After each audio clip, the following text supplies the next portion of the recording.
Buenos días, hermanos. Pues vamos a empezar. Antes de empezar el servicio, tenemos un anuncio. Este mes empieza, ya esta semana ya empieza la ofrenda que recogemos cada año de parte de la Asociación Bautista del Sur de Annie Armstrong. Esa es una ofrenda para las misiones de Norteamérica. Siempre hay 2 tiempos durante el año que recogemos ofrendas especiales para la colección entera de la asociación para las misiones. En el tiempo de resurrección, en el mes que celebramos la resurrección de nuestro Señor y Salvador Jesucristo, recogemos una ofrenda especial para las misiones de Norteamérica, y durante el tiempo de Navidad, cuando celebramos el nacimiento de nuestro Señor y Salvador Jesucristo, recogemos una ofrenda especial para las misiones de todo el mundo. Entonces, si alguien había tenido dudas de cómo puede tener parte, cómo puede dar a las misiones, porque aunque la cultura ha parado por un momento aquí en los Estados Unidos por razón de COVID, la obra de las misiones no ha parado, siempre siguiendo una necesidad, y los misioneros ya están haciendo la obra. Entonces nosotros también podemos tener parte en las misiones en dar una ofrenda a la cual vamos a estar recogiendo cada semana hasta el domingo de resurrección. Si alguno quiere dar a esta ofrenda, se puede hablar con los hermanos de atrás, los ujieres. Tienen sobres especiales para poder dar a esta ofrenda. Se puede hablar con ellos para recibir un sobre para entregar la ofrenda de las misiones de Annie Armstrong. Pues hermanos, vamos a empezar el servicio con oración. Les pido si pueden cerrar los ojos e inclinar los rostros y hablemos con nuestro Padre Celestial. Señor y Padre nuestro, gracias por este día, Señor. Gracias por el gran privilegio de poder estar reunidos juntos en el día de hoy, Señor.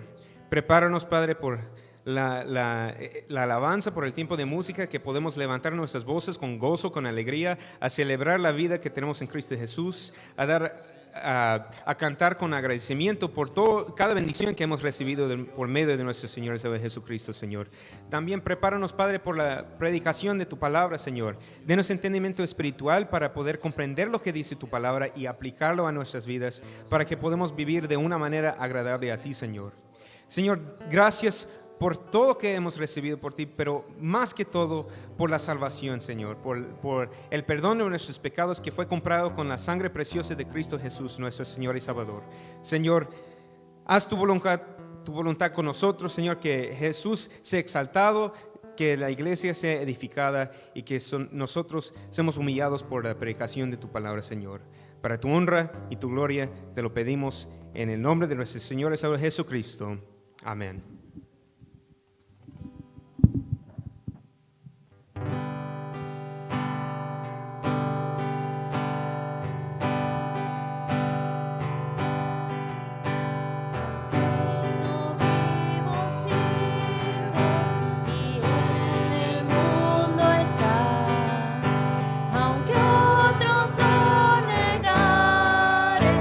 Yo sé que Él vive ya.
Sé que viviendo está porque vive en mi corazón. Regocijaos, cristianos, oímos entonar eternas aleluyas al Cristo el Rey cantar. La única esperanza es del mundo pecador. No hay otro tan amante como el Señor. Él vive, hoy vive el Salvador. Conmigo está y me guardará, mi amante redentor. Él vive, imparte salvación. Sé que viviendo está porque vive en mi corazón. Él vive, hoy vive el Salvador. Conmigo está y me guardará, mi amante redentor. Él vive, me imparte salvación.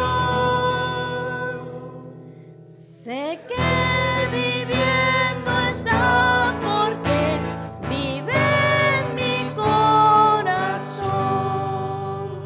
Amén. Vivimos, hermanos, porque el Señor vive. Amén. Y tenemos una esperanza porque Él se fue a preparar moradas para nosotros.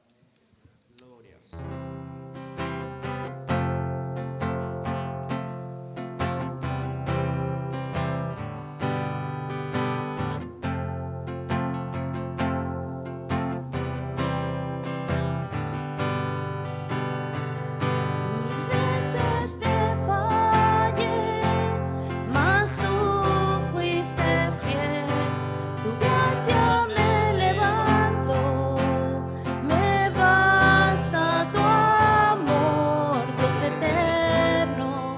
Tu luz por siempre brillará y tu gloria incomparable sin final. Señor, tu voluntad permanecerá. En ti me quiero perder en adoración, Dios eterno. Tu luz por siempre brillará y tu gloria incomparable sin final. De mi corazón te doy el control, consume todo mi interior, Dios. Tu justicia y amor me abrazan, Señor. Te amo desde mi interior, Dios eterno. Tu luz por siempre brillará y tu gloria incomparable sin final. El clamor de mi ser es contigo.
Yo vivo para ti en cada palpitar, mientras hay aliento en mí.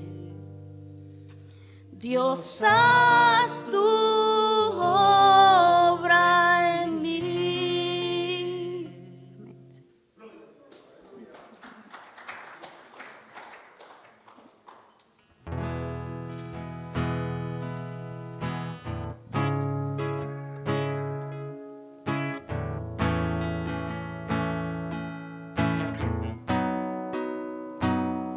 Jesús el Señor, el precio pagó, su vida por mí, Él entregó,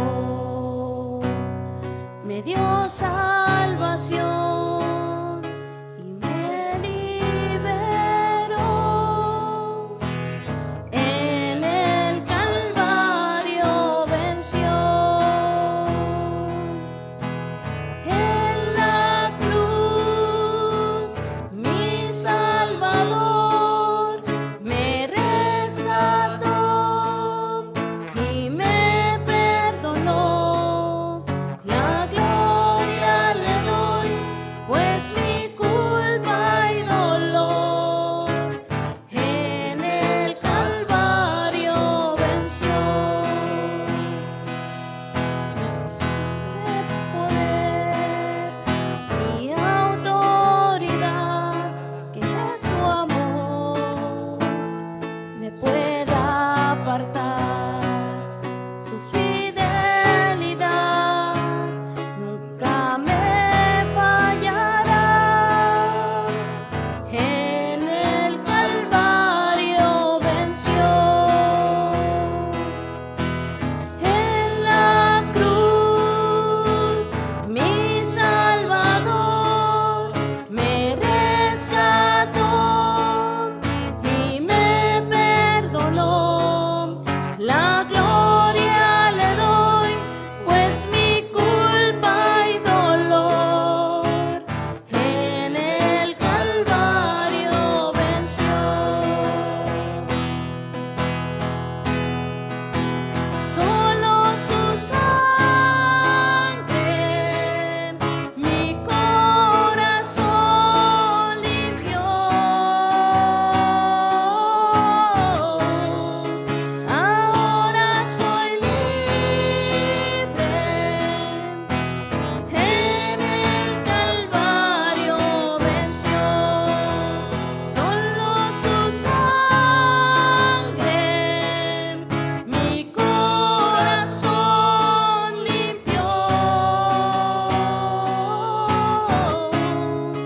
Ahora soy libre.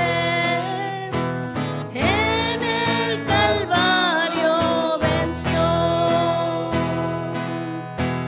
En la cruz, mi Salvador me rescató y me perdonó. La gloria le doy, pues mi culpa y dolor en el Calvario venció.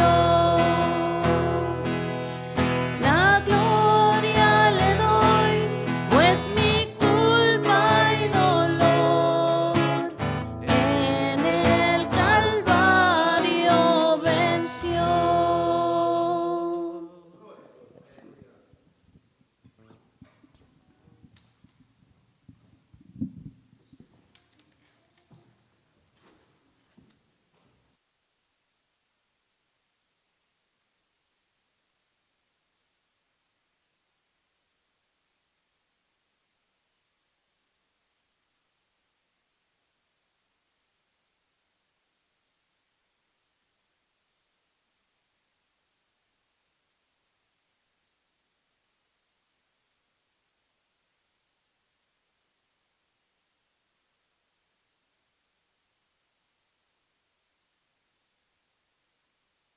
Pues buenos días a todos. De verdad que es un gozo estar en la presencia del Señor. adorando con los hermanos y sabiendo que el Señor tiene a una iglesia y que ha llamado para la alabanza de su gloria. Así que vamos a pedirle al Señor dirección, que Él hable a nuestros corazones a través de su palabra y que sea su palabra la que agudice todos nuestros sentidos, que nosotros podamos entender la maravillosa obra de Cristo. Si realmente nosotros entendemos la maravillosa obra de Cristo, nosotros realmente podemos entender cuánto costó nuestra salvación. Así que, Señor, te damos la gloria a ti, Padre. Señor, pedimos que seas tú, Señor, obrando en nuestras vidas. Señor, no se trata, Señor, de la manera en que nosotros hablamos. No se trata, Señor, de la manera en que nosotros nos comportamos, Señor. Porque podríamos hacerlo, Señor, de una manera moral. Y podríamos parecer personas piadosas. Pero cuando nos vemos, Señor, enfrente tuyo, Padre, lo único que nosotros vemos, Señor, es nuestra ropa contaminada, Padre. Por causa, Señor, del pecado, Señor, que nos asedia constantemente, Señor. Cuando nosotros vemos, Señor, esa condición, Señor, en la cual nosotros nos encontramos, lo único que nosotros podemos hacer es clamar por un Salvador. Y te damos gracias, Señor, porque ese Salvador es Cristo Jesús, el que vino a limpiarnos de esa condición de pecado, a limpiarnos de nuestra falsa humildad, a limpiarnos de nuestra falsa moralidad y a darnos una vida totalmente diferente. Una vida que sabe alabarte y una vida que sabe glorificarte a ti. Aún con nuestros tropiezos y con nuestras caídas, Señor. Eres tú, Señor, el que pone la disposición en nuestros corazones para que nosotros te busquemos a ti. No somos nosotros, Señor, los que planeamos nuestra vida, Señor. No somos nosotros los que planeamos vivir mejor. Señor, nosotros lo podemos reconocer delante de ti, Señor. Porque esa ha sido la sentencia, Señor. Que el hombre es pecador y que el único justo eres tú. Así que a ti te damos la gloria y el honor en Cristo Jesús. Pues hermanos, yo estoy convencido que el Señor permitió que Jason predicara el domingo anterior, específicamente un mensaje hacia los jóvenes y hacia los padres. Y quiero unirlo con la predicación antes de la anterior, animando a los padres, no se desanimen en llevar la palabra a sus hijos, no se desanimen en llevarlos en disciplina y amonestación del Señor. No se desanimen aun cuando ustedes los vean que no están andando correctamente, pues el Señor es fiel. Y sobre todo también a los jóvenes, no se desanimen. El mundo ofrece muchas cosas, pero ninguna de ellas los van a llevar a la vida eterna. Así que hoy terminamos con la carta a los Gálatas y les voy a pedir que me acompañen al capítulo 6. Yo espero que ustedes hayan podido tomar todo este tiempo y ver que la carta a los Gálatas es un manual muy bueno para nosotros, para poder vivir en la libertad con la que Cristo nos hizo libres. El punto central o el tema central o el versículo central de toda la carta, nosotros lo podemos ver en el capítulo 5, verso 1. Ese sería el punto donde tirar, hacia dónde nosotros nos dirigimos. Nos dice, estad pues en la libertad con que Cristo nos hizo libres y no estéis otra vez sujetos al yugo de esclavitud. ¿Ven? Ese es el punto central. ¿Cuál es el llamado que Dios nos está haciendo? A vivir en libertad. El Señor nos ha llamado a vivir en libertad y no a estar sujetos ¿a qué? A la esclavitud del mundo. No estamos siendo sujetos ¿a qué? A la esclavitud del pecado. Ahora, ¿qué sucede? El problema es que en nuestra naturaleza nosotros dejamos que nuestra naturaleza, como lo vimos en el capítulo 5, esa naturaleza pecaminosa, ¿qué hace? Pues nos incita, nos lleva, nos domina, nos controla, a tal punto que llegamos a ceder al pecado, a la tentación. Entonces, cuando nosotros vemos eso, pues vemos una vida derrotada, vemos una vida en fracaso. Ahora, ¿realmente está en fracaso? ¿Realmente es una vida que ha fracasado? pues aquí es donde empieza nuestra vida en el Señor y es donde nosotros podemos entender todo el proceso de santificación que el Señor hace. Ahora, las cosas que nos suceden a nosotros a diario, suceden por causa de nuestra naturaleza, por causa de nuestros deseos que nosotros los queremos complacer, pero también suceden porque el Señor lo ha permitido. Eso es algo que nosotros debemos estar claros. Algunas veces, esto es lo que se llama dentro de la teología el gobierno o la providencia de Dios, cómo Dios está utilizando todas las cosas para esto mismo, cómo aún el Señor permitió en el Antiguo Testamento y permite aún en nuestros días que personas cayeran en pecado para mostrarles que no estaban viviendo correctamente delante del Señor.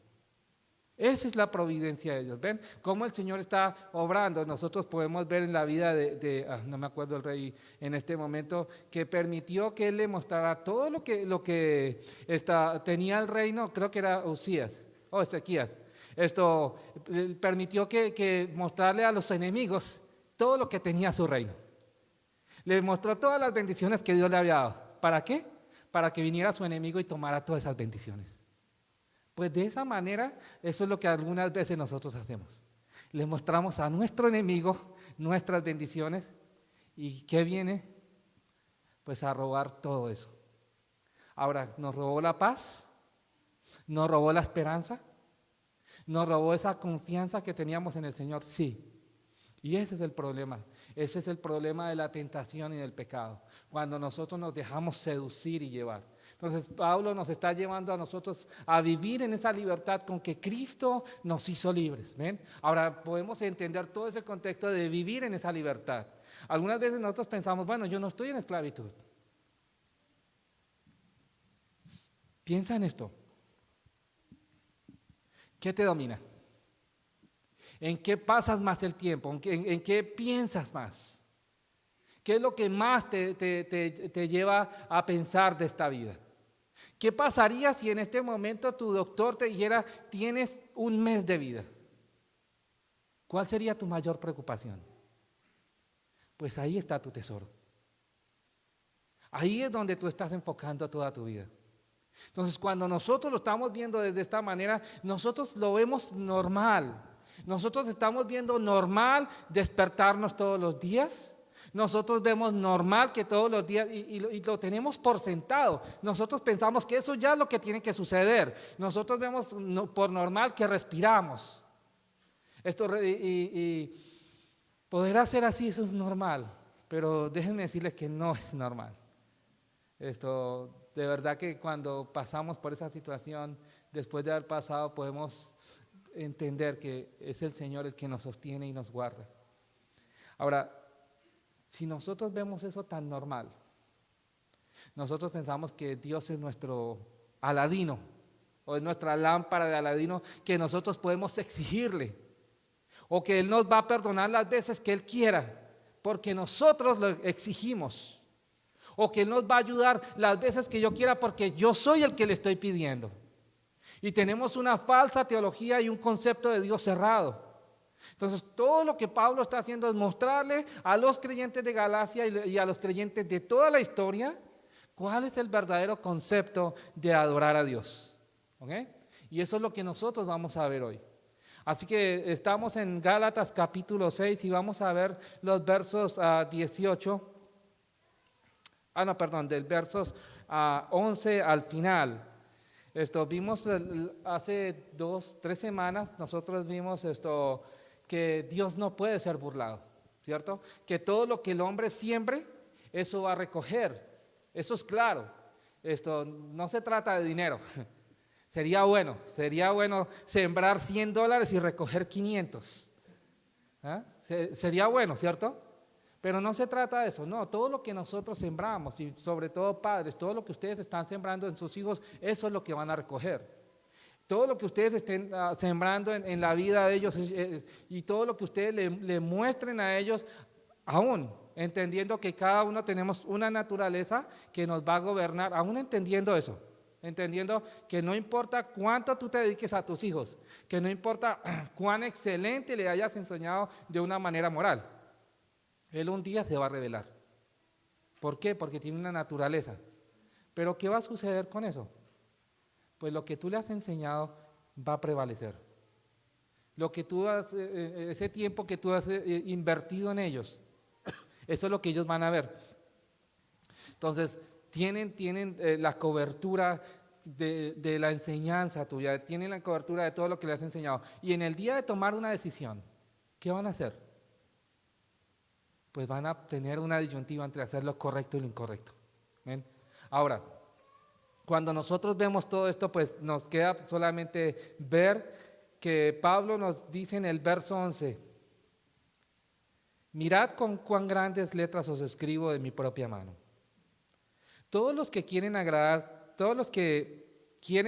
en la carne, estos os obligan a que os circuncidéis solamente para no padecer persecución a causa de la cruz de Cristo. Porque ni aun los mismos que se circuncidan guardan la ley, pero quieren que vosotros os circuncidéis para gloriarse en vuestra carne. Pero lejos esté de mí gloriarme, sino en la cruz de nuestro Señor Jesucristo, por quien el mundo me es crucificado a mí y yo al mundo.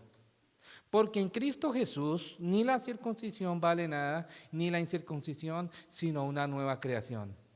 Y a todos los que anden conforme a esta regla, paz y misericordia sean a ellos y al Israel de Dios. De aquí en adelante nadie me cause molestias, porque yo traigo en mi cuerpo las marcas del Señor Jesús. Hermanos, la gracia de nuestro Señor Jesucristo sea con vuestro espíritu. Ahora la pregunta aquí es, ¿qué entendieron?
Y esto es lo que ustedes como creyentes deben entender. No se trata que la persona que viene y se para aquí el mensaje que está dando, si nunca toca la Biblia, no crean que ese mensaje viene de parte de Dios.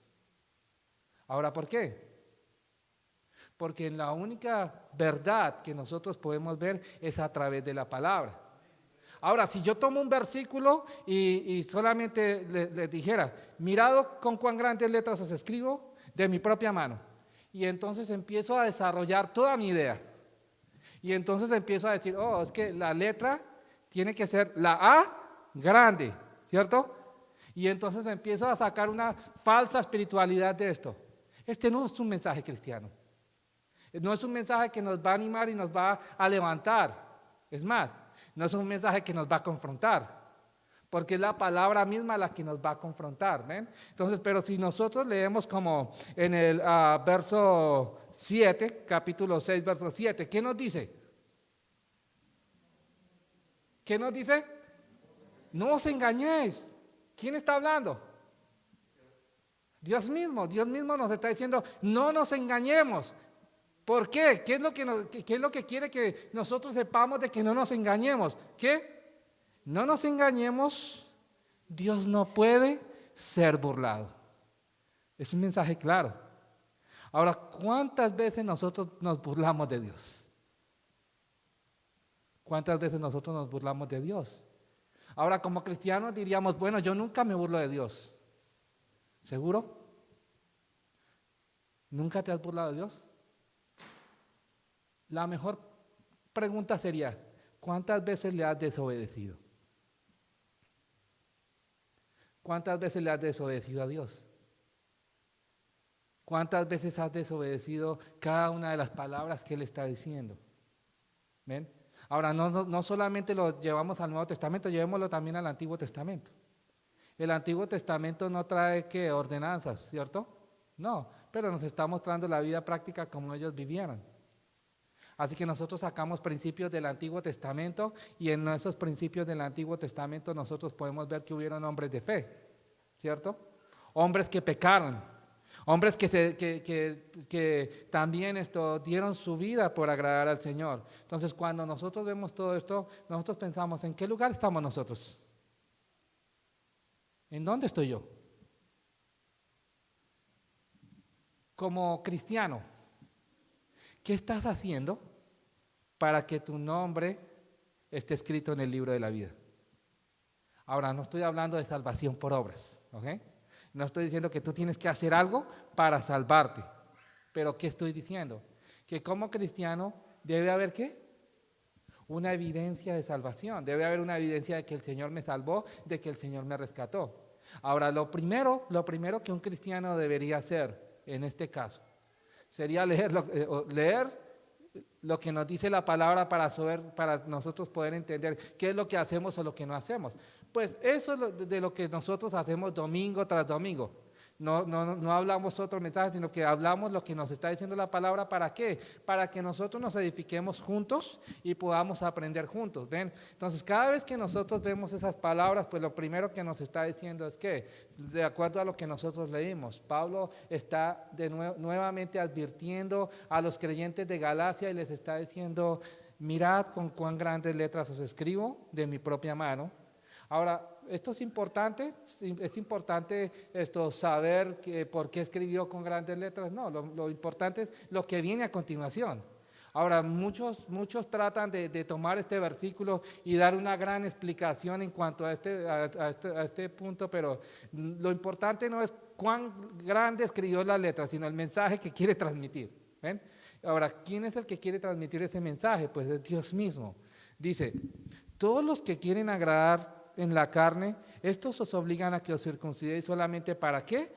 Para no padecer persecución a causa de la cruz de Cristo. Y nosotros vimos en la carta a los Gálatas todo el conflicto que había. Había un grupo de personas que se llamaban ¿cómo? Judaizantes, y otro grupo de personas que se llamaban creyentes gentiles.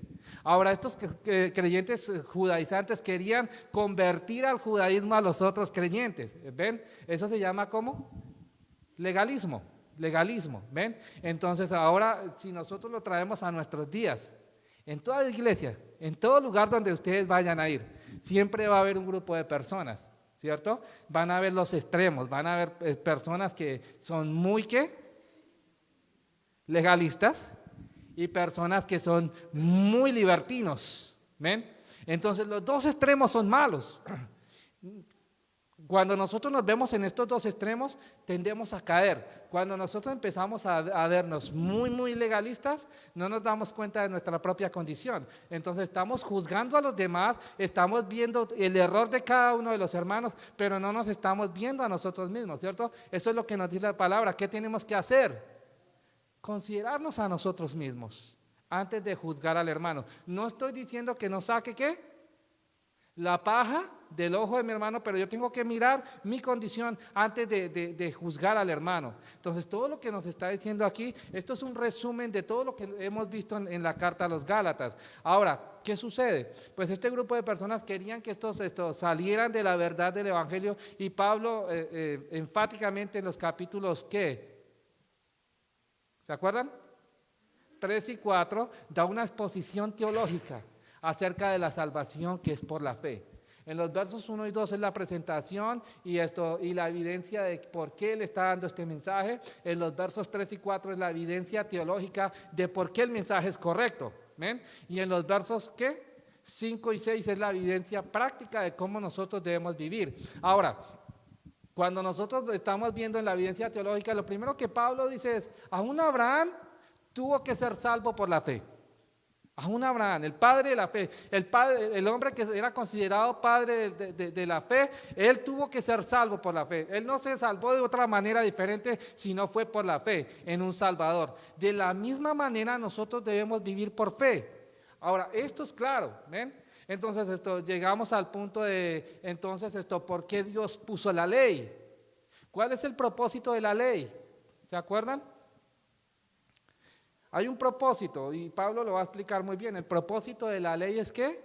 Mostrarnos que nosotros no podemos cumplirla. Que si aún nosotros llegáramos a cumplir esa ley, llegaríamos a la pared y lo primero que encontraríamos un rótulo muy grande o un anuncio muy grande que nos dice, por aquí no hay salvación. ¿Ven? Entonces, por más que nos esforcemos, nosotros no vamos a llegar a ese lugar. Ahora, ¿pero qué sucede? Entonces, ahora Pablo nos presenta a otro personaje y es el Espíritu Santo. Es a través del Espíritu Santo en la vida de cada persona que las personas pueden vivir una vida piadosa delante de ¿quién? Pues de las personas y delante del Señor. ¿Ven? Entonces, cuando nosotros ahora empezamos a ver que las personas dicen, uy, ¿cómo has cambiado? Pero nosotros no nos damos cuenta que hemos cambiado. Las personas nos dicen, wow, qué crecimiento que has tenido. Y parece que nosotros nos miramos al espejo y no vemos nada de eso. ¿Ven? Ahora, ¿qué ha sucedido? ¿Fuimos nosotros? No, fue la presencia del Espíritu Santo en nosotros que ha provocado todo eso en nuestras vidas. ¿Para qué? Para llevarnos en un proceso de santificación. Esto lo hemos repetido muchas veces. ¿Ven? Hoy es más que todo un resumen, pero ¿para qué? Cuando nosotros podemos entender todo lo que nos está diciendo, nos va a llevar hacia un solo propósito. Nosotros no podemos vivir vidas cristianas si no vivimos en la libertad con que Cristo nos hizo libres. ¿Ven? Ese es el tema principal. Ahora, desde Tito nosotros empezamos un mensaje grande, claro, ¿se acuerdan cuál era el mensaje de Tito? Con Tito nosotros empezamos y el mensaje es claro, corregir lo deficiente, ¿cierto? Ahora, ¿se necesita corregir lo deficiente dentro de una iglesia? Sí, pero antes de poder corregir lo deficiente en una iglesia, ¿qué tenemos que tener? Un conocimiento adecuado de Dios. ¿Quién es Dios? Esa fue la razón por la cual nosotros estudiamos ¿qué? Daniel. Dios es soberano. ¿Ven? Dios es el que está en control. Dios es el que pone reyes y quita reyes. ¿Ven? Entonces, ¿para qué? Y entramos con Gálatas para nosotros poder vivir una vida correcta delante del Señor. ¿Cómo? En la libertad con que Él nos ha hecho libres. Ahora, todo esto nos va a llevar ¿a qué? A cómo nosotros vamos a vivir en unidad dentro de la iglesia. Así que viene la próxima serie que va a ser la carta a los Efesios y es eso, cómo nosotros vamos a vivir, cómo la iglesia fue llamada a vivir en unidad. ¿Ven? Nosotros no podemos vivir vidas cristianas solitarias, nosotros no podemos vivir vidas cristianas que no honran el nombre del que nos salvó. Eso es claro. Ahora, solos o apartados de ninguna manera nosotros vamos a glorificar a Dios. Eso es algo que nosotros debemos entender. Yo no puedo pensar que yo vivo una vida solitaria y estoy agradando al Señor. No, el Señor nos llamó en unidad. Yo no tengo personas favoritas con los únicos que me voy a relacionar. No, el Señor no me llamó a tener personas favoritas. No, con este grupito sí y con el otro no. No, ese no es el mensaje de salvación. El mensaje de salvación es que ahora hay una unidad en la cual nosotros trabajamos juntos. ¿Ven? Entonces, no se trata solamente de vivir vidas que, yo pienso que estoy agradando a Dios. ¿Por qué piensas que estás agradando a Dios? ¿Cuál es la evidencia de que tú estás agradando a Dios? Si en este momento fuera tu única pregunta que tuvieras, si en este momento esta pregunta dependiera de tu eternidad, si en este momento, piénsalo por un momento, si dependiera esta pregunta de tu eternidad, ¿cuál sería tu respuesta? ¿Cuál sería? ¿Por qué estás agradando a Dios? Cuando nosotros vemos todo eso, pues podemos entender que es por gracia. Es única y exclusivamente por gracia. No se trata de lo que nosotros hagamos. No se trata de lo que nosotros pensemos hacer. No se trata aún de la manera que nosotros planifiquemos vivir nuestra vida. Porque ¿saben qué? El Señor te la puede cambiar en un instante. En un instante tú puedes tener los planes más maravillosos del mundo, pero el Señor así sencillamente te los trastorna y hace lo que Él quiere que tú hagas. Esa es la vida del cristiano. Poder entender que es el Señor el que está obrando en cada una de las situaciones. Poder entender que es el Señor el que está dirigiendo a su pueblo. Ahora, hay muchos ejemplos dentro de la Escritura que nosotros vemos a través de cómo el Señor ha obrado. ¿Se acuerdan de Saulo, cierto? Saulo. ¿Cuál era el propósito de Saulo? Tenía una meta específica, ¿cierto? Ir a Damasco a perseguir a los cristianos. ¿Qué hizo el Señor? ¿Frustró sus planes? Sí. Ahora, de ser enemigo de Dios, ahora lo utilizó como un instrumento para Dios. Ahora podemos ver a Jonás. Fue enviado a predicarle a los enemigos, pero él no quería predicarle a los enemigos. Y se fue en dirección contraria. Ahora, no pensemos que todo lo que el Señor está haciendo lo está haciendo porque Él no tiene propósito. No, Él lo está haciendo con un propósito. Y el Señor es arbitrario. Esto es algo que nosotros debemos entender. El Señor sí es arbitrario. Él hace lo que Él quiere que nosotros hagamos. Él determina eso con una sola razón. Porque Él nos creó. Porque Él sabe lo que es correcto para nosotros. Porque Él sabe lo que nosotros necesitamos. Así que cada vez que nosotros nos levantamos contra Dios, sí, estamos ofendiendo a Dios. Cada vez que le reclamamos a Dios, sí, le estamos reclamando al Dios Santo. Cada vez que no estamos de acuerdo con lo que la palabra está diciendo, estamos yendo en rebeldía contra Dios. Eso es la verdad del Evangelio. Así que cuando nosotros estamos viendo todo esto, cada vez que nosotros incluso pecamos o pensamos en pecar, estamos yendo directamente contra el Dios Santo. Así que todo lo que nosotros podemos hablar es pura gracia. ¿De qué nosotros podríamos gloriarnos? O pensar que nosotros somos mejores que los demás. ¿Cómo nosotros podemos entender que realmente en la vida del Evangelio no somos ni más que otros, no somos más que otros y ni menos que otros? ¿Cómo nosotros podemos entender eso? ¿Cómo realmente nosotros podemos entender que la vida del cristiano se vive de una manera en la cual nosotros servimos a los demás? No se trata de ejercer autoridad, no se trata de que yo soy el líder de la iglesia y me tienen que ver como el líder de la iglesia porque entonces si no, no vuelvo. Ahora, dentro de la iglesia hay autoridad, sí, pero la autoridad dada por Dios. ¿Para qué? Para ser siervo de todos. Esa es la autoridad. ¿De qué manera queremos servir? ¿Queremos exaltarnos o gloriarnos porque soy el líder de alabanza? ¿Queremos exaltarnos o gloriarnos porque soy el predicador o porque no sé quién? De eso no deberíamos gloriarnos. Y eso es lo que Pablo nos dice más adelante, dice, nos habla de este grupo de personas y dice, ellos quieren hacer esto, ellos quieren levantarse como los líderes, como para que ustedes los vean, como para que cada vez que ellos estén entrando por esas puertas, todos se paren y le hagan venia. ¿Saben que el Señor Jesús dijo esto? Acompáñenme a Mateo capítulo 23. Él habló acerca de estas personas.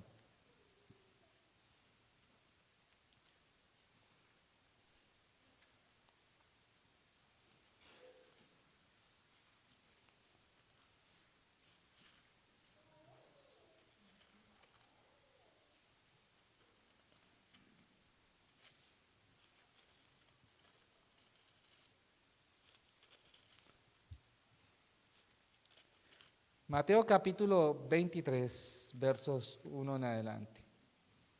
¿Están conmigo? Ahora, aquí Mateo está narrando acerca de un evento que sucedió en el templo y Jesús está hablando ¿con quiénes? ¿Con quiénes está hablando Jesús? De acuerdo al verso 1. Con sus discípulos. Con sus discípulos, está hablando con sus discípulos, pero les va a hablar acerca de quiénes, de los escribas y de los fariseos, ¿ven? Ahora Jesús está hablando con sus discípulos y les va a hablar acerca de quién, de los escribas y de los fariseos. ¿Qué es lo que les va a hablar? Ahora noten lo que está diciendo. Ahora piensen en esto. ¿Quiénes eran los escribas y quiénes eran los fariseos? Los fariseos no eran traidores, como pensamos esto algunas veces, este fariseo. No, los fariseos eran las personas que tenían conocimiento de la ley y los escribas eran los que escribían e interpretaban la ley, ¿ven? Entonces, ¿tenían conocimiento acerca de Dios? Claro que sí, tenían un conocimiento claro. Ellos sabían en dónde se ponía la coma. Ellos sabían de qué manera las personas debían conducirse, ¿ven? Así que ellos tenían cierta autoridad en ese sentido, claro que sí, porque habían tomado mucho tiempo estudiando la palabra, viendo la palabra, pero ¿qué sucedía con ellos? Ahora, pues esto es lo que el Señor va a descubrir de lo que hay en sus corazones y tal vez va a descubrir lo que hay en nuestros corazones, ¿ven? Ahora, tal vez los muchachos dicen, ¿y a mí qué? Pues también va a aplicar contigo. Dice, entonces habló Jesús a la gente y a sus discípulos diciendo, en la cátedra de Moisés se sientan ¿quiénes? Tienen una buena teología, es lo que está diciendo. Ellos tienen una buena teología, ellos saben lo correcto, lo que tienen que hacer. Ahora noten el verso siguiente. Así que todo lo que os digan, ¿qué tienen que hacer? ¿Qué tienen que hacer? Ellos tenían que guardarlo. Ahora, hasta aquí vamos bien. Nos sigue diciendo, guardarlo y hacerlo. Ahora, noten el contraste. ¿Cuál es el contraste? Mas no hagáis conforme a ¿qué? Porque dicen y no hacen. Pues lamentablemente el cristianismo de hoy en día de esa manera se está viviendo. Las personas, algunas, o no todos, pero la mayoría, tienen un conocimiento correcto de las Escrituras. Han escuchado al pastor no sé quién por la televisión, a la radio no sé qué, han escuchado diferentes pastores, diferentes predicaciones. Estamos en un tiempo donde se ha escuchado de todo. Eso es claro. ¿Saben lo que se tiene que hacer? Pero no lo hacen. Ahora, ¿por qué? ¿Por qué? ¿Saben por qué? La dureza de corazón. Porque nosotros pensamos, y algunas veces pensamos, eso ya lo escuché, ya no necesito. Eso lo he escuchado de 10 diferentes versiones. Pero no nos damos cuenta que el Señor todavía nos está tocando aquí y está tocando esa parte íntima de nuestro corazón donde nos está mostrando nuestra rebeldía hacia Él. Está mostrando que nosotros no somos puros delante del Señor. Está mostrando que mi rebeldía hacia Él se está haciendo tan evidente, no solamente hacia Dios, sino que también los hermanos lo están viendo. ¿Ven? Entonces, eso es lo que la palabra nos muestra cuando nosotros empezamos a caminar de esta manera, pues Él nos va a mostrar, sí, tienes un buen conocimiento, sabes lo que tienes que hacer, pero no lo estás haciendo. Ahora, ¿somos todos? Claro que sí, somos todos. ¿Ven? Ahora, ¿qué tenemos que hacer? Pues sigue diciendo el verso. Porque atan cargas pesadas y difíciles de llevar y las ponen sobre los hombros de los hombres, pero ellos ni con un dedo las quieren mover, o ellos ni quieren moverlas. Eso es claro, es fácil, ¿cierto? Es fácil cuando tú ordenas a otro, cuando le dices las cosas que tienes que hacer a otro, pero ¿qué sucede cuando tú tienes que moldear el testimonio de otros? Cuando tú tienes que moldear la vida de otros. Y aquí es donde quiero enfatizarme un poco con los padres y los hermanos mayores. ¿Qué sucede cuando como padre tú tienes que dirigir a tu hijo? ¿Cómo lo diriges? ¿Con cinto o con testimonio? ¿Cómo le enseñas a tu hijo que ir a la iglesia es correcto? ¿Obligándolo o tú yendo a la iglesia? ¿Cómo tú le enseñas a tu hijo el vivir agradando a Dios cuando tú no lo estás agradando? Ahora, notan todo lo que el temor de Dios, cómo nosotros debemos enfatizarnos en ese temor hacia Dios. Pues eso es lo que ellos no estaban haciendo y eso es lo que nosotros no estamos haciendo. ¿Ven? Entonces, pero llega el problema, llega la situación y entonces hay algo que comúnmente sucede dentro de las iglesias. Y es que después los padres quieren que los pastores arreglen la vida de sus hijos. No, háblele porque a usted sí lo escucha. Si no lo ha escuchado por 32 años que lo tiene ahí, ¿me va a escuchar a mí? Si usted no tuvo el carácter para enseñarle desde pequeño lo que debería hacer, allí es donde nosotros debemos entender qué es lo que nosotros debemos hacer. ¿Ven? Así que no se trata la vida cristiana de lo maravilloso que nosotros cantemos, no se trata la vida cristiana de lo maravilloso que nosotros alabemos, porque podemos hacer oraciones muy buenas, con mucha teología, pero con poca práctica. Así que los falsos maestros se identificaban en todo lugar, como se identifican hoy en día. Los falsos maestros no son personas que se paran aquí y vienen y dan una mala teología. No, los falsos maestros somos cada uno de nosotros, que estamos enseñando a otros a vivir vidas cristianas que no glorifican al Señor. Eso es un falso maestro. ¿Ven? Entonces, constantemente nosotros estamos viviendo de esta manera, nosotros constantemente estamos enseñando a otros a no glorificar a Dios. Pero si nosotros somos conscientes, pues nos vamos a dar cuenta que el Señor sí tiene un propósito para todo esto. Ahora, si vemos más adelante, en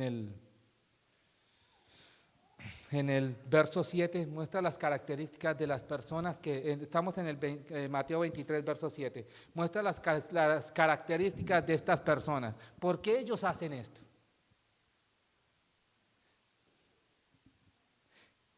Desde el verso 6 dice que ellos aman ¿qué? Los primeros asientos. Ellos aman que les digan, wow, eres bueno en lo que haces. Aman que reconozcan sus nombres. ¿Y saben qué hacen? Como hacían ellos. Los fariseos tenían una capa, una capa con muchos flecos, y entonces, ¿qué hacían ellos? Los estiraban para verse más espirituales. Pues nosotros algunas veces hacemos eso. Algunas veces queremos vernos tan espirituales que queremos extender nuestra santidad y queremos mostrarle a las personas algo que nosotros no estamos haciendo. Pero no se trata de esto, no se trata de que nosotros vivamos de esta manera. Así que volvamos otra vez a Gálatas por un momento y vamos a ver la conclusión del mensaje. La conclusión del mensaje que nosotros vamos a llegar, y el verso primordial en el cual yo me quiero centrar, está en el verso 14, dice, pero lejos esté de ¿qué? De mí el gloriarme. ¿De qué me voy a gloriar yo?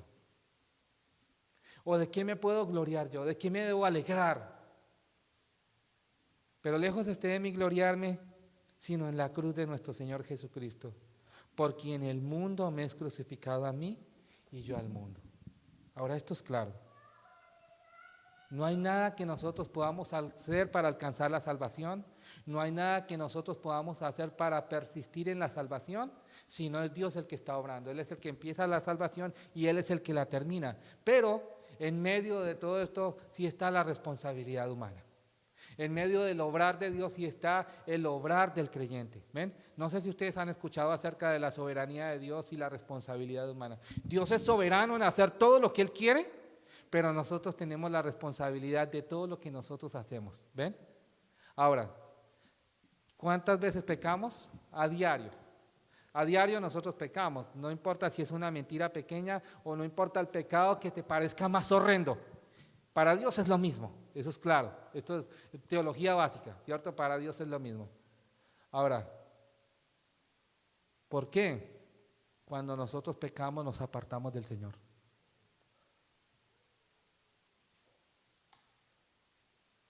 Cuando Pablo nos está diciendo que nosotros debemos mirar hacia la cruz. Cuando Pablo nos está diciendo que nosotros tenemos que abrazarnos a esa cruz. Y entender que ya como hijos de Dios ya no tenemos una naturaleza diferente. Ahora nosotros fuimos comprados con una nueva naturaleza, y esta nueva naturaleza lo que hace es que me está llevando a Cristo. ¿Ven?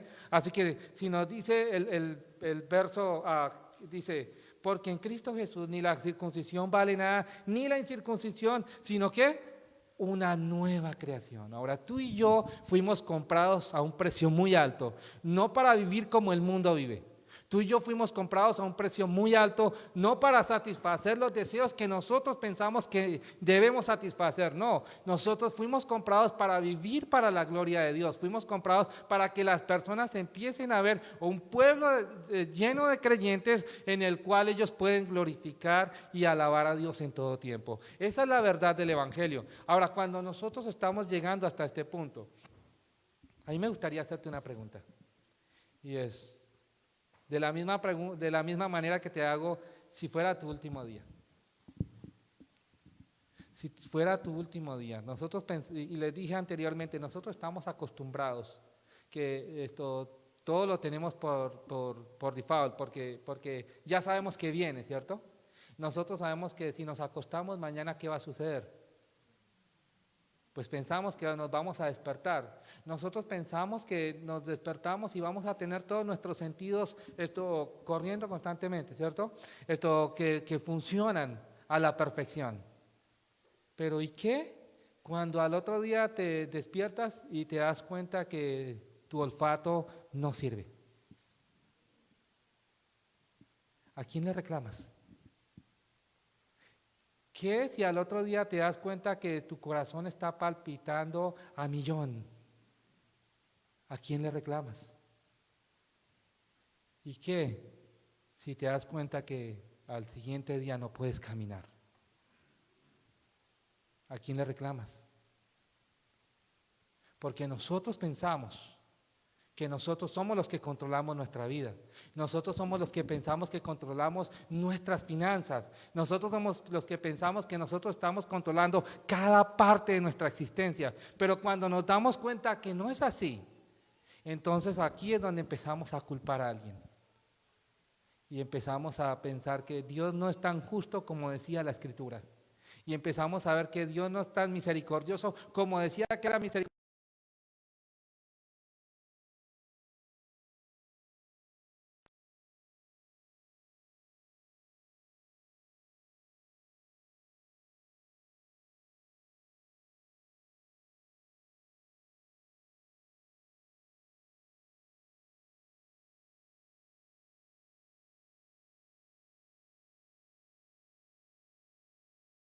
Su gracia suficiente.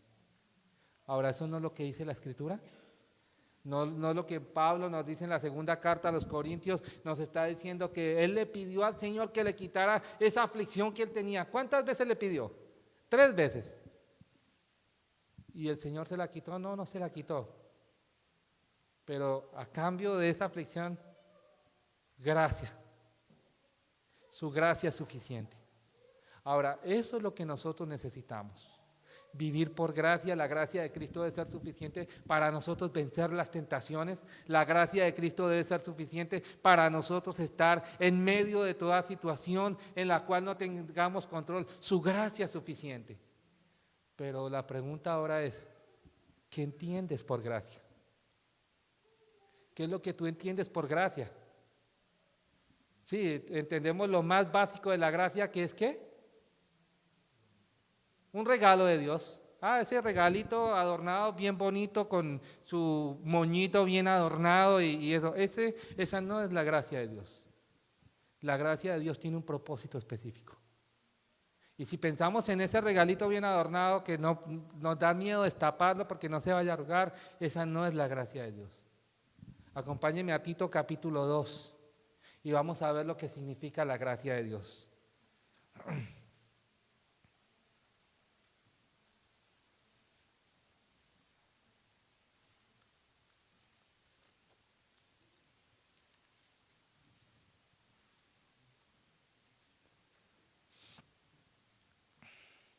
Capítulo 2, versos 11 al 15.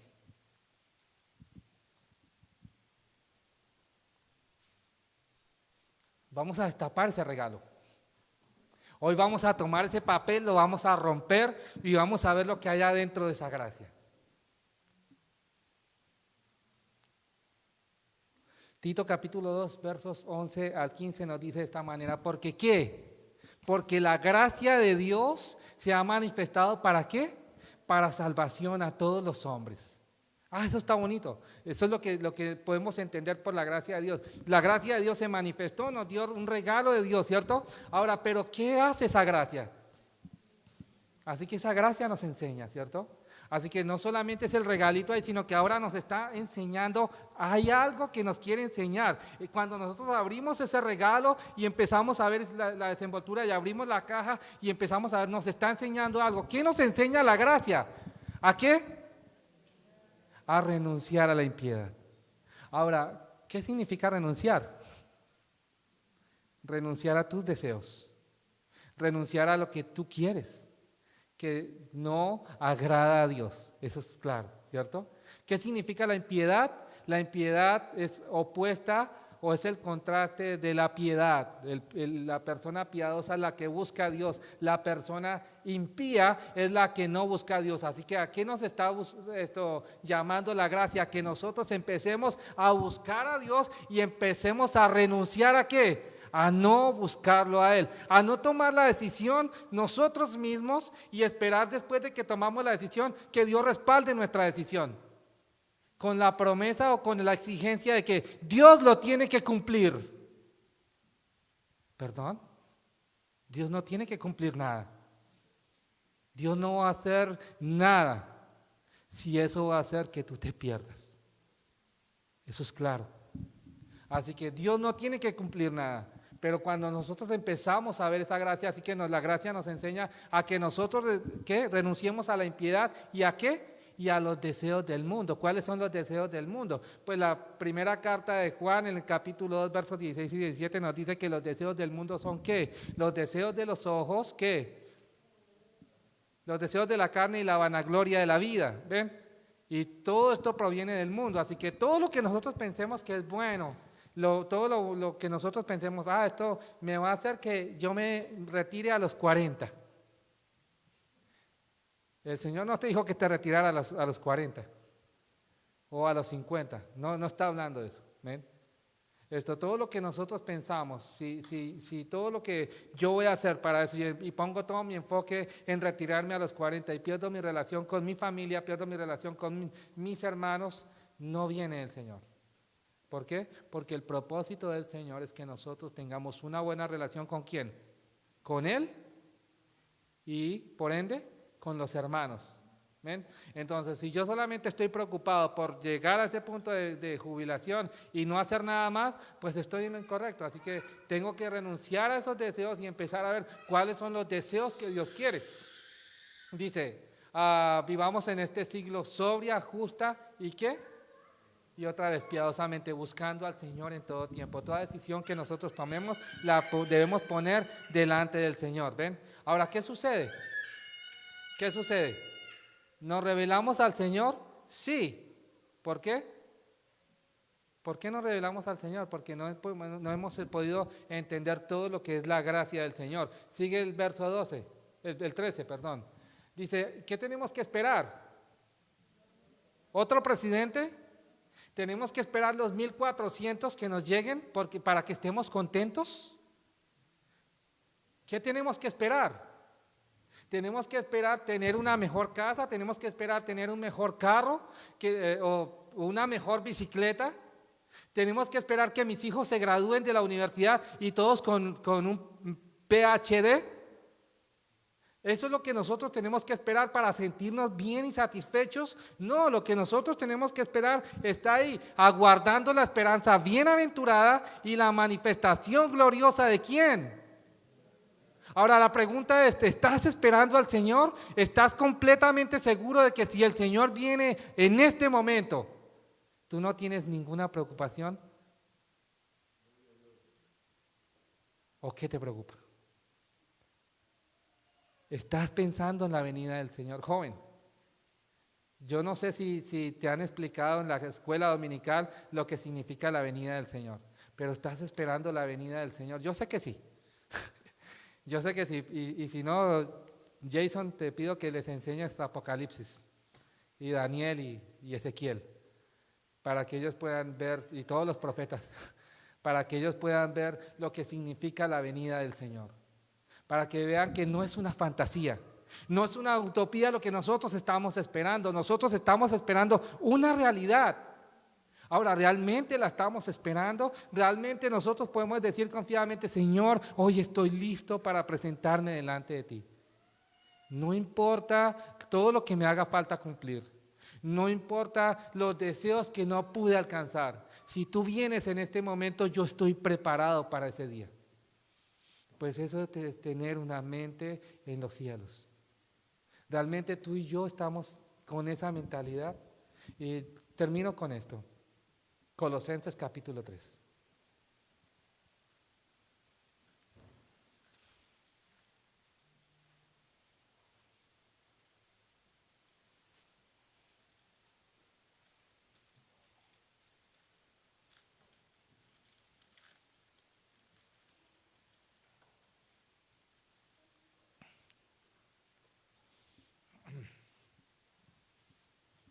Notan que para vivir hay que morir, ¿cierto? Eso es lo que nos está diciendo, que la gracia hace que nosotros muramos a nuestros deseos, Colosenses capítulo 3, que la gracia hace que nosotros muramos a nuestros deseos y a nuestras pasiones y todo, para vivir, ¿cierto? Para que nosotros podamos vivir correctamente. Así que, Colosenses capítulo 3, verso 1 nos dice de esta manera. Si pues habéis resucitado, ¿con quién? ¿Qué tenemos que buscar? ¿Cómo hacer más dinero? ¿Cómo estar conformes? No. Si pues habéis resucitado con Cristo, buscad las cosas de arriba donde está Cristo sentado a la diestra de Dios. ¿Qué tiene que buscar el cristiano? Buscar a Cristo, impregnarse de Cristo, de todas las formas tratar de ver cómo nosotros llegamos a esa perfección. Verso 2, ¿qué tenemos que hacer? Poner la mira en las cosas de arriba y no en las de la tierra. El problema más grande de los creyentes es poner la mira en las cosas de la tierra. Y ese ha sido el problema de los predicadores también. Se ha enfocado más en poner la mira aquí que poner la mira en el cielo. No tenemos una perspectiva de lo que es mirar hacia el cielo. No tenemos la perspectiva de lo que es mirar hacia Cristo.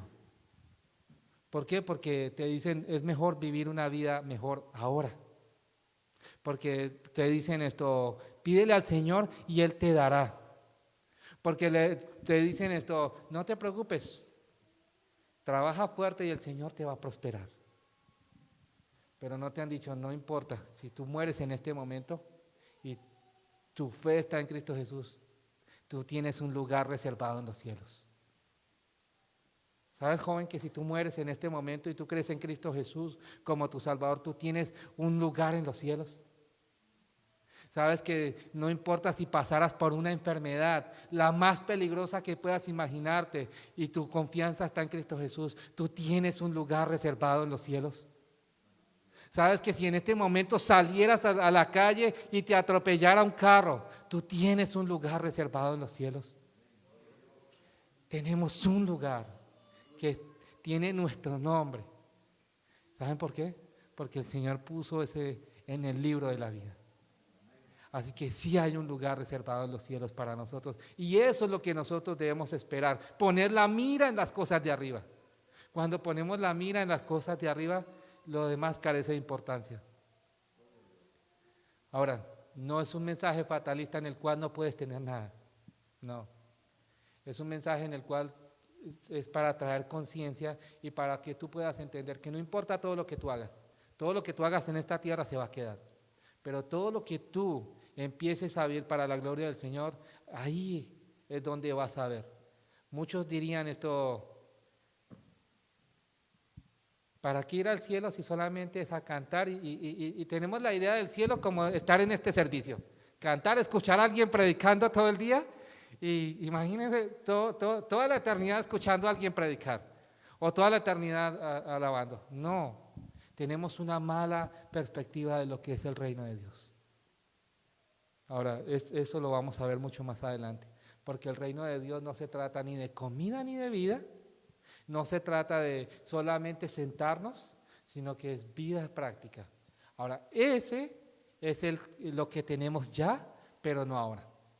Nosotros tenemos que la vida en Cristo, o tenemos la vida eterna en Cristo y la estamos viviendo desde ya. Nosotros no estamos esperando a vivirla en la eternidad. Lo que tú y yo estamos viviendo por fe en Cristo Jesús es la vida que se vive en la eternidad. ¿Por qué? Porque nuestra dependencia no está en nosotros, sino nuestra dependencia está en el Señor. Así que grupo de alabanza puede pasar. Y casi nunca hago la invitación, nunca tomo una parte de invitación, pero si realmente tú sientes que necesitas cambiar tu vida, realmente tú necesitas entender que de qué sirve identificarse como un cristiano si no estoy viviendo como cristiano. Si realmente tú necesitas entender que el mundo ya no es tu meta, sino que tu meta es Cristo. Si realmente tú entiendes que el Señor te llamó para vivir en esa libertad y que no se trata de la manera que nosotros queremos vivir, sino de la manera que Él está obrando en nuestras vidas, pues yo te invito a que pases al frente. Es una invitación, no es una ordenanza. Yo te invito a que pases al frente si el Señor te ha convencido de que tú necesitas cambiar tu vida, de que realmente no estás obrando correctamente delante del Señor y que necesitas que Él produzca realmente en ti un cambio en el cual tú debes depender de Él en todo tiempo. Y también te animo a que no tomes las cosas a la ligera, a que pienses que nosotros vivimos el día a día y no podemos dar por sentado que mañana vamos a despertar, no podemos dar por sentado que siempre vamos a estar bien, no podemos dar por sentado que nuestra salud siempre va a estar fuerte, porque no importa que vayas al gimnasio, no importa que te cuides, el Señor puede obrar en tu vida de tal manera que tú te rindas ante su presencia. Así que, iglesia, que el Señor los bendiga.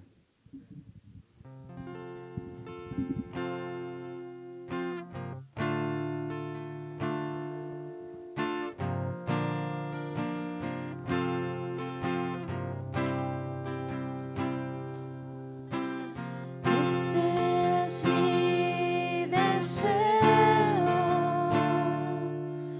honrarte a ti con todo mi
fuerza y aliento en mí. Dios, haz tu obra en mí. Amén, Señor.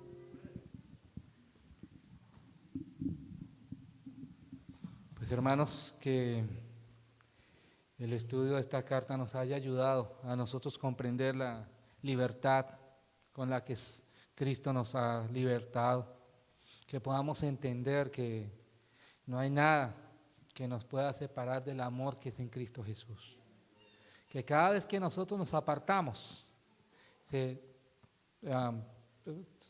sucede porque nosotros hemos rendido todos nuestros deseos a nuestra propia naturaleza, no porque el Señor nos haya incitado a hacerlo.